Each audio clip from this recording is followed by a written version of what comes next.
Alhamdulillah, salatu wassalamu ala rasulillah Sayyidina Muhammad ibn Abdullah wa ala alihi wa sahbihi wa man wala.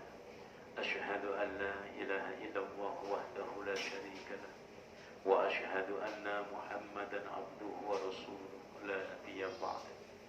Qul subhanaka la ilma lana ma 'allamtana innaka antal alimul hakim.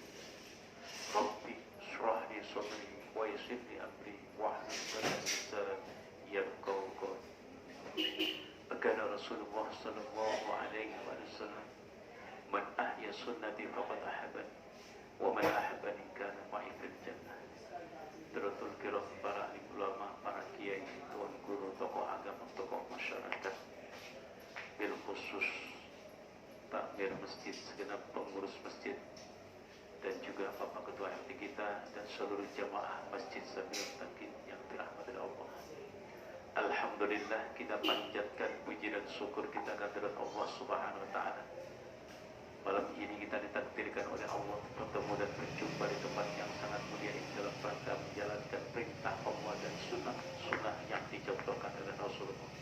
Mudah-mudahan dengan hadirnya kita di tempat ini, Allah akan panjangkan umur kita, Allah akan sehatkan badan kita, Allah akan mudahkan rezeki kita, Allah akan murahkan rezeki kita, Allah akan mudahkan segala urusan kita, Allah akan kabulkan segala hajat kita, baik hajat dunia maupun akhirat. Dan mudah-mudahan dosa dan kesalahan kita, terutama kedua orang tua kita lebih-lebih yang sudah meninggal dunia, mendapatkan ampunan dari Allah Subhanahu wa taala, dilapangkan kuburnya, dimasukkan dalam surganya Allah bersama junjungan kita baginda Rasul sallallahu alaihi wasallam.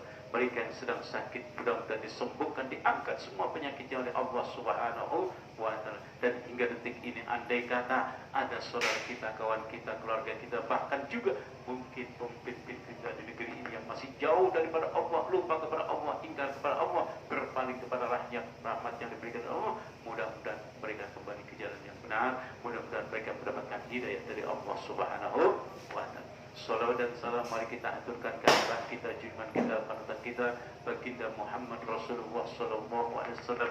Mudah-mudahan kita selalu mendapatkan syafaatnya, dan yang lebih utama diakui sebagai umat Rasulullah sallallahu alaihi wasallam. 2 menit sudah. 7 menit ajar beliau tadi. Ulun dibisiki ikan sepat, ikan gabus. Pak RT membisiki ikan sepat, ikan gabus. Jadi lebih cepat lebih. Maka ujar beliau ditambahin lagi. Jadi di mulut kata Bani, ikan sepat, ikan gabus, bini 4 lebih bagus. Pak RT, ulun bacakan aja. Bisik-bisik sih. Bapak Ibu Hadir, orang yang pemurah, orang yang dermawan itu dekat dengan Allah, dekat dengan surga, jauh daripada neraka. Itu orang yang dermawan. Jadi mudah-mudahan semua yang dibaca oleh beliau tadi, mudah-mudahan dilapangkan rezekinya, lipat gandakan rezekinya oleh Allah. Semua yang menyumbang tadi, mudah-mudahan rezekinya diganti oleh Allah dan dibangunkan sebuah istana dalam surganya Allah. Sebaliknya orang yang bahil, kikir, pelit, medit, sekebin, engken, itu jauh dari Allah, jauh dari surga, dekat dengan neraka. Ada satu riwayat zaman Nabi Musa. Dulu Nabi Musa ternyata punya tetangga yang miskinnya luar biasa. Suami istri ini miskin, bertahun-tahun miskin, termiskin di dunia. Jadi ada yang saingannya di negeri kita. Siapa? Tempat kita, Hamdan ATT. Itu umat Nabi Musa ada. Di sebelah Nabi Musa ini, Masya Allah, orangnya sangat miskin. Satu ketika, oh dia nang bini. Bang, iya. Bang, kita ini kenapa miskin terus bang? Coba kita lihat kita. Nabi Musa itu, tetangga kita ini, kalau beliau berdoa kepada Allah selalu dikabulkan oleh Allah. Lalu maksud ikan mending apa? Coba bang kita minta tolong kepada beliau supaya didoakan. Oh jangan lagi, bujur yuk adik. Ayo kita datangi. Ringkas cerita, ini dialognya panjang, kita ringkas saja. Nabi, ya tolong kami doakan menjadi orang yang sugih, mintakan kepada Allah supaya menjadi orang kaya, kami bosan menjadi orang miskin. Baik, oh ya Nabi Musa. Ya Allah, ya Rabb, hamba suami istri tetangga kami ini, ya Allah, minta kekayaan, minta supaya jadi orang kaya, menjadi orang yang sugih. Apa ujar Allah? Dijawab langsung. Hei Musa, aku kabulkan doanya suami istri itu. Tapi Fir'aun, hai Musa, sampaikan kepada suami istri, maukah suami istri ini ku beri kekayaan 1 tahun, kemudian setelah itu ku cabut kekayaannya, bahkan lebih miskin daripada itu. Baik ya Allah. Nabi Musa menyampaikan, hai suami istri, doa kalian dikabulkan oleh Allah Ta'ala. Tapi hai suami istri, ujar Allah, maukah kalian diberi kekayaan cuma 1 tahun, setelah itu dicabut kembali? Apa ujar lagi bini? Wahai Nabi Musa, biar aja 1 tahun, yang penting kami bisa menjadi orang sugih, merasai jadi orang sugih. Yang penting kami bisa beri Pajero, Alphard mau zaman dulu. Ringkas cerita, sugih, uju-uju sugih, kaya. Apa yang terjadi?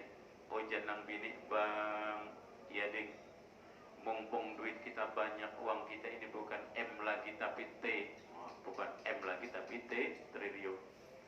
Lalu ding, bang, ayo bang, uang kita gunakan untuk kebaikan. Panggil anak jalanan, panggil fakir miskin, panggil yatim piatu, panggil orang yang tidak punya, tidak mampu, kita panggil semua, kita bangunkan rumah, kita data semua, kita bangunkan rumah. Semua kita beri fasilitas, kita beri sandang pangan. Oh jangan lagi, bagus juga ding, jangan lagi. Tapi ding, ada yang belum ikam sebut. Tadi fakir miskin, yatim piatu, orang tidak mampu sudah ikam sebut. Janda-janda belum ding. Iya bang, nggak apa. Akhirnya janda-janda sama ini seberang dikumpulkan juga. Kumpulkan semua mereka. Apa yang terjadi? Sehari, seminggu, sebulan, setahun, bahkan lebih daripada 2 tahun, suami istri tambah kaya, tambah kaya. Kenapa? Setiap harinya dia menggunakan dana itu dengan kebaikan, sedekah, infak, bantu masjid. Yang penuh dengan kasih itu bapak nampak. Ini menandakan masyarakat sekeliling ini ahli sedekah. Menandakan masyarakat di sekeliling ini orang-orang yang dermawan, peduli dengan masjid. Insya Allah nanti digantikan sebuah istana dalam surganya Allah. Dalam sejarah Bapak Ibu sekalian, orang dermawan itu masuk surga duluan. Ada 4 macam berdesak-desakan. Haji mabrur mau masuk surga, dihadang oleh malaikat Ridwan. Apa ujar malaikat? Kau dasarmu apa masuk surga? Saya ini haji mabrur. Baik, kau haji mabrur. Memang ujar malaikat, haji mabrur itu balasannya kecuali surganya Allah Subhanahu wa ta'ala. Tapi aku ingin tanya, engkau bisa mabrur ini dulu yang mengajari engkau siapa? Memang dulu saya diajari oleh seorang guru. Nah kalau demikian kau duduk dulu, duduk. Kau harus tahu diri, duduk dulu. Wah, gurunya senyum-senyum sudah. Lalu orang ahli jihad ditanya, apa dasarnya kau masuk surga? Saya ahli jihad, di medan perang saya paling utama. Baik, kau bisa ahli jihad, kau mengerti ilmu jihad dari siapa dulu yang mengajari? Dari seorang guru. Wah, gurunya bangga sudah. Gurunya senyum. Guru aku bakal masuk surga, ujar guru. Ketika ditanya malaikat, kau masuk surga dasarnya apa? Saya seorang guru. Saya ini memberikan ilmu kesana kemari. Baik, kau bisa jadi guru ini dulu. Ketika di Hadratul Maut, sekolah di luar negeri, yang membiayai siapa? Memang yang membiayai ulun dulu orang dermawan. Namun kayak itu kainan dulu orang dermawan akhirnya masuk surga duluan. Apalagi guru bininya 1, ada kau masuk surga dia. Begini, ini ujian Pak RT ulun sampaikan. Guru bininya 1 masuk surga, ditakut di malaikat Ridwan. Jika masuk surga dasarnya apa? Ulun seorang ahli kitab, orang alim, duit ulun banyak, ulun dermawan. Baik, ikam silahkan masuk surga. Tapi ketika masuk surga, malaikat kada ingat. Sini nih, aku kada ingat lawan ikam. Apa? Bini ikam berapa? Ujar sidin, bini ulun 1 malaikat. Kenapa ikam 1? Duit ikam banyak, kenapa nak kawin lagi? Ulun takut malaikatnya. Takut lawan siapa? Takut lawan bini. Nah, ikam masuk neraka. Bukan takut sama Allah. Ini makanya yang tidak boleh. Makanya guru cepat berbini lagi lah. Ini guru ini. Bapak Ibu sekalian yang sama-sama dirahmati Allah. Ini jadi orang-orang yang dermawan ini masuk diangkat semuanya oleh Allah. Lalu kesambungan dari tadi, Kenapa dia 2 tahun lebih tambah sugih, tambah sugih, tambah sugih, padahal janji Allah 1 tahun dicabut kembali lebih daripada miskin. Nabi Musa yang bingung. Ujar Nabi Musa, ya Allah, ya Rabb, kenapa ya Allah? Ujar engkau, ya Allah, si bulan ini kau beri kekayaan 1 tahun, kemudian kau cabut lebih miskin daripada itu. Tapi ini tambah kaya, tambah kaya, tambah kaya, berlipat ganda, duitnya banyak, ya Allah, rezekinya melimpah. Apa ujar Allah? Hei Musa, tahukah engkau, hai Musa, kenapa aku tadi tidak jadi mencabut kekayaan si bulan? Aku malu, hai Musa, kepada si bulan. Aku malu kepada suami istri, di mana suami istri ini aku beri satu pintu rezeki, tapi suami istri ini mampu membuka beberapa pintu rezeki kepada orang lain. Ini hebatnya suami istri. Hai Musa, aku malu kepada hambaku yang dermawan. Nah ini, mereka itu orang-orang yang dermawan ini luar biasa. Bapak Ibu sekalian, yang sama-sama dirahmati Allah. Malam-malam seperti ini bagi Rasul jarang tidur. Beliau banyak iktikaf, beliau banyak baca Quran, beliau banyak melaksanakan sholat sunat. Oleh karena itu, ayo di malam-malam ini sebentar lagi kita tinggalkan Ramadan ini, kita isi dengan kebaikan. Dalam satu riwayat Bapak Ibu sekalian, dalam kitab Al-Kabair, ini seorang pendosa besar. Orang ini dosanya berlipat ganda. Dia mabuk, dia lakukan judi, dia lakukan, bahkan dia main perempuan. Pokoknya dia puas dari kilo ke kilo. Kilo berapa ada tahu itu pokoknya. Akhirnya si bulan ini suatu ketika jalan kaki pagi hari. Ketika jalan kaki melihat orang anak usia 5-6 tahun berjalan sendiri, ditanya oleh beliau, "Hai anak." "Iya, oh." "Kau mau kemana?" "Saya tidak tahu arah." "Oh, kenapa kau tidak tahu arah? Mana bapak ibumu?" "Saya tidak punya bapak ibu, saya anak yatim piatu." "Saudaramu?" "Saya juga tidak punya, saya sebatang kara." Menangis. Si pendosa ini berlinang air mata, menangis tidak tahan, tidak tega melihat anak sekecil ini tidak punya siapapun. Akhirnya ringkas cerita, si pendosa ini, si anak kecil ini dibawa oleh si pendosa dari di rumahnya, dikenalkan dengan keluarganya, dikenalkan dengan anak-anaknya, diberi fasilitas, diberi kamar khusus dan sebagainya. Pokoknya dibahagiakan, dianggap sebagai anak sendiri. Apa yang terjadi malam Jumat? Akhirnya si bulan pendosa tadi tidur bermimpi. Dalam mimpinya si bulan tadi diseret oleh malaikat Zabania. Bahkan diseret tadi, ketika diseret sambil beliau diperlihatkan oleh Allah, itu langit terbelah menjadi dua, bahkan gunung-gunung meletus, bahkan ini dataran-dataran mengeluarkan api, sungai, laut, danau semua memuntahkan airnya. Ketika si bulan mau diseret ke dalam neraka, apa yang terjadi? Anak kecil ini di hadapan malaikat menyampaikan, "Malaikat, kau mau bawa kemana si bapak ini?" "Saya mau lempar dalam neraka." "Kenapa kau lempar dalam neraka?" "Karena ini perbuatannya cukup banyak, dosanya begitu besar." Malaikat, jangan. "Kau ini siapa?" "Saya ini anak yatim piatu yang diselamatkan oleh beliau. Saya banyak berhutang budi beliau. Oleh karena itu, malaikat, saya mohon kepada Allah, saya menghadap Allah agar kiranya Allah mengampuni dosa si bapak ini." Apa ujar malaikat? Anak kecil, aku tidak peduli apa yang kau katakan. Aku ini sami'na wa ata'na. Apa yang kau dengar dari Allah, aku laksanakan. Jadi malaikat itu imannya istiqomah. Kalau kita iman kita turun, naik, kadang-kadang naik. Malam kayak gini, subhanallah, subhanallah, Allah, tasbih di tangannya. Besok ke big mall, lain lagi bacaannya, alo.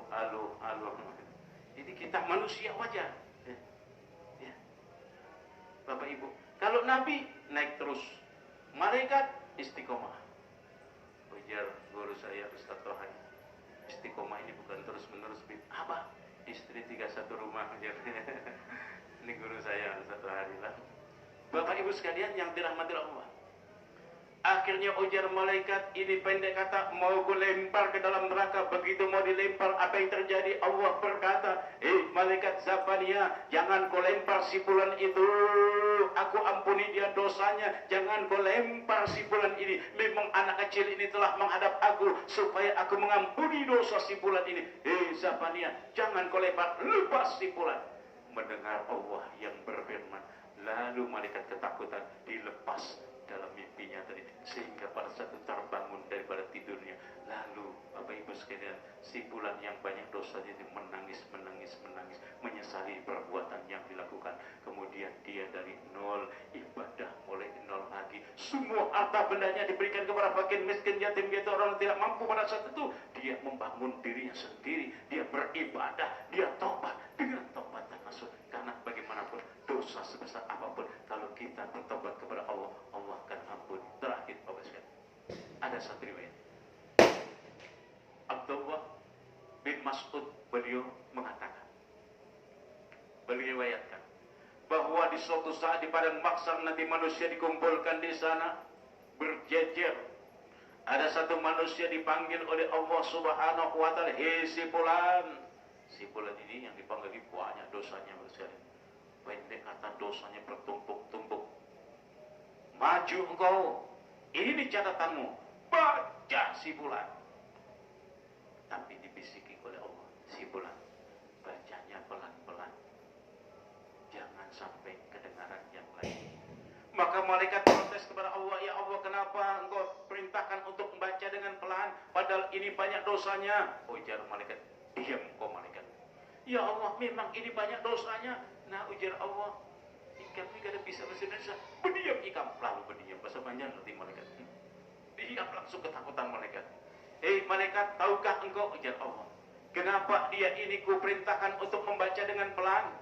Memang dia banyak dosa yang dilakukan ketika di muka bumi, tapi dia pandai menyimpan rahasianya sendiri, tidak pernah disampaikan kepada kawan-kawannya, tidak sampaikan kepada keluarganya, tidak pernah sampaikan kepada saudara-saudaranya. Dia simpan sendiri aibnya, dia tutupi aibnya, dia bertobat dengan taubatan nasuha." Makanya aku bela ibadah masalah, aku bela karena mereka tidak tahu. Andai kata dia dulu menceritakan halnya kepada yang lainnya, aku hari ini tidak bisa membela si bulan. Kenapa? Mereka menjadi saksi semua.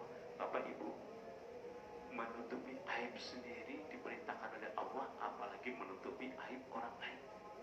Bapak Ibu sekalian, yang sama-sama dirahmati Allah, mereka itu ayo di bulan Ramadan ini kita bersihkan hati kita daripada penyakit-penyakit hati, saling memaafkan, ikhlas mengikhlaskan, ridho meridhoi, dan ada satu doa ini penting doanya, mudah-mudahan setiap sholat subuh dibaca. Ini doanya dari Sesemen Al-Madani, penjaga makam baginda Rasul, seorang waliullah yang dianugerahkan oleh Allah untuk menjaga makam baginda Rasul. Mudahan yang hadir ini semua umrah semua, amin. Haji semua, amin. Apa ujar beliau?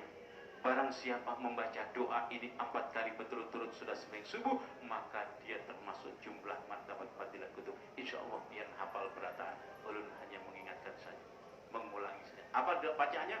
Allahumma ighfir li ummati sayyidina Muhammad, Allahumma arham ummata sayyidina Muhammad, Allahumma astur ummata sayyidina Muhammad, Allahumma jbul ummata sayyidina Muhammadin sallallahu alaihi wasallam. Apa itu? Allahumma ighfir ummata sayyidina Muhammad, ya Allah ampuni dosa seluruh dosa umat Muhammad, muslimin muslimat, baik mereka yang baik sama kami maupun yang memusuhi kami, maupun yang mengkhianati kami, maupun yang menggibah kami, maupun yang memfitnah kami, semua ampuni ya Allah. Betapa indahnya kalau kita berdoa ini, berarti tidak ada dendam lagi antara kita, penyakit-penyakit lama kita buang. Ayo jangan ada dendam kepada siapapun, baik sesama muslim maupun non muslim. Kita bersatu ya, kita saling membahu, gotong royong, saling bantu membantu dalam kebaikan. Boleh, cuma satu yang tidak boleh, masalah akidah kita masing-masing. Mereka kita jangan sekali-kali mengganggu mereka, mereka pun tidak akan mengganggu kita. Hidup di masyarakat kalau kita saling bantu membantu, saling pengertian, saling harga menghargai, maka indahnya hidup ini. Yang kedua, Allahumma arham ummata sayyidina Muhammad, ya Allah kasihani mereka ya Allah, ketika berkumandang azan mereka masih sibuk dengan dunia, jabatan, pangkat dan sebagainya. Ketika azan habis, bahkan waktu sholat habis, mereka tidak sholat. Kasihani mereka, mudah mereka kau berikan hidayah ya Allah. Ini doa kita Bapak sekalian. Yang ketiga, Allahumma astur umat sayyidina Muhammad, ya Allah tutupi aib-aib kami, aib-aib mereka, aib orang tua kami, aib saudara kami, tutupi aib suami kami. Jangan suami kita disampaikan kepada orang lain, tidak boleh. Jangan istri kita sampaikan kepada orang lain. Kalau bang kena hujan nang bini kepada di pengajian, macam tahulah lakiku ini mana hilang lama kuring yang ngorok nah boleh kan boleh berdosa pian boy berdosa jangan sekali-kali lah. Kemudian terakhir Allah menjebur umat sama ya Allah tambahi kebaikan kami, tambahi umur kami, tambahi ilmu kami, tambahi keafiatan kami. Ingat Bapak Ibu, umur sudah ditentukan oleh Allah, tapi kita boleh minta kepada Allah supaya dipanjangkan umur. Baginda Rasul sabda, khairun nasi man tala umruhu wa hasuna amaluhu wa saruna samantala umruhu wa sa'a amaluhu. Sebaik-baik manusia adalah manusia yang panjang umur, dengan panjang umur dia gunakan untuk kebaikan. Ibadah kepada Allah tingkatkan, Abdul minan nas jadi tingkatkan jiwa. Sejelek-jelek manusia, manusia yang panjang umur, semakin panjang umur dia semakin brutal, semakin panjang umur dia semakin maksiat, bahkan semakin panjang umur dia jauh dari Allah SWT. Itu manusia yang sangat merugi. Mudah-mudahan kita dijadikan orang-orang yang sabar, sabar dalam hal semua urusan kita, dalam rumah tangga kita. Bapak Ibu, kemarin ulun ceramah di Kota Bangun. Di situ ulun menemukan suami yang luar biasa, sabar Pak RT suaminya. Nang bini Pak RT pemamean. Suaminya sabar, nang bini pemarahan. Jadi ujian nang laki ayo kita mencari iwak di danau. Baik Bang, naik cukup. Cuma ulun lihat di sana ada iwak di Kota Bangun yang ada cukup. Begitu bininya di pemamean mana gemuk. Lain bininya juga anaknya pertama. Nah, ayo cari iwak. Inggih, Pak. Alhamdulillah cari iwak. Gugur. Ini biar ada buaya pulauan. Aku cabur selamat. Alhamdulillah. Dan anaknya selamat pulih. Oh, jangan bini. Bang, esok jangan anak pian di bawah, ulun aja di bawah. Oh, manang laki bangganya dalam hati. Alhamdulillah ya Allah, ini yang ulun mau. Biar aja bini keempat, kena kecapur di danau, dimakan buaya, aku kawin lagi. Itu doanya dalam hati, Banglah, dalam hati. Begitu bujur pian, naik ke danau. Alhamdulillah, naik perahu. Begitu di tengah danau, gugur pian. Nang bini, ya Allah, inikah doa ulun pian dengar, ya Allah pian kabulkan. Mudahan ada buaya lewat. Ada pian buaya. Buaya bawa biniku ke tengah, di bawah memang lawan buaya. Begitu di tengah dilepas, buaya kenapa ikan lepas? Apa hujan buaya? Busuk. Aku takut sida pemarahan. Mudah-mudahan apa yang ulun sampaikan ada manfaatnya. Sekali lagi ulun mohon maaf, ampun berido. Setahun kita kada berjumpa lah. Mudahan tahun depan kita bertemu lagi. Ulun melewati waktu 7 menit tadi menjadi 20 menit. Minta maaf, minta ampun ridho. Mudahan kian berataan panjang umur. Lingkungan kita dijadikan lingkungan baldatun thayyibatun wa. Ingat kesatuan walaupun berbeda agama kita tetap jaga kesatuan persatuan kita saling hormat menghormati. Assalamualaikum warahmatullahi wabarakatuh.